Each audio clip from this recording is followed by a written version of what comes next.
Jimbo's Garage.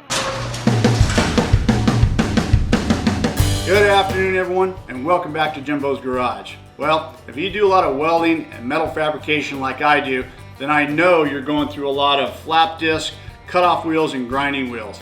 And I keep a lot of these on hand, and it's starting to be a problem because I've got literally drawers full of these things. It's becoming very unorganized. And Chucky 2009 apparently has the same problem I do, or I should say he has had the same problem as I do.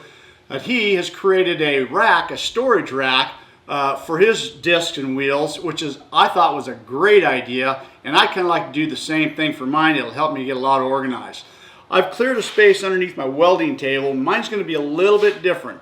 It's going to be vertical with 9 horizontal posts on there, and it's going to allow me to be able to slide on and off the grinding wheels and discs as I need them, and it's going to help for the organization and easy access. Special thanks to Jack Vogel at Benchmark Abrasive for sending out this nice assortment of flap disc, cutoff wheels, and grinding wheels.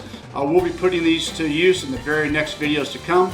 And I'll put a link to the description below after this video to Benchmark Abrasives. With that said, now let's get started on this project. Alright, so I got started with a piece of 3/16 by just about 2 foot square piece of flat plate that I got at the metal supply store. I'm just laying out the dimensions that I need right here. The back's going to be a 16 inch by 16 inch, and the drops here that I'm cutting off are going to be used for the base. I'm just using my plasma cutter right here, making some nice clean cuts. That thing works really good. I just don't know what I would have ever done without one of these things. That I guess old school way, but man, these things work really good. The only problem that you have here is and it's not really a problem. It just has some dross left over from the cut, and it's easily chipped off with a chisel and a hammer. It cleans up really nice. And then just a couple of licks with the flap discs, and you got a perfectly straight cut. I'm just laying out the dimensions I need for the 9 posts that I'm going to be putting on here. Be sure I got them in the right location so when the wheels are put on, they're not going to be hitting each other. And I just chose some 1/2 inch rebar, some number 4 rebar.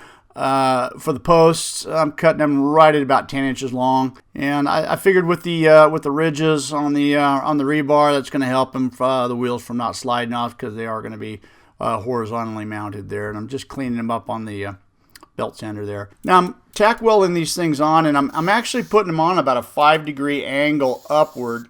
And once I get everything all tacked into place, I'm going to bend everything around to be sure all the angles are just right before I go ahead and weld it out, and that's what I did there. And so now we're just welding them all out. Using the Power MIG 205, this thing works flawlessly. I really have had no problems with this. I'm using 30 thousandths wire, and I always have this thing set at about 18.5 volts, about 250 on the wire feed. I just clean them up with the wire wheel, get all the BBs off, and cleaned up really nice. And the last thing to do here is just get the base put on with the drops I had left over. I'm just using the strong hand mag square here. Those things are really handy, and putting a couple of tacks on. And once I got the base plate just tacked on and everything nice and square, I just finished it out with some welds that were, I don't know, 1 to 2 inches long. That's all you really need. There's no structural value here at all. It's just hold them in place really. But once I got the outside done, or I should say the bottom, and I just flipped it out and did the inside right there. And like I said, just a couple welds in there, a couple of inches long is all you really need. Turned out pretty good. And then just to clean it up, again, the flap disc with the grinder to round some edges off, and there you go. The project's complete. And it turned out just the way I was hoping to. Again, thanks to Benchmark Abrasives for sending out that assortment of flap discs and grinding wheels. And I'm also active on Instagram, and if you want to see some stuff that I don't post on YouTube, you can follow me at Instagram at Jimbos Garage. Thanks for watching. Don't forget to rate, comment, subscribe for more video. See you next time on Jimbo's Garage.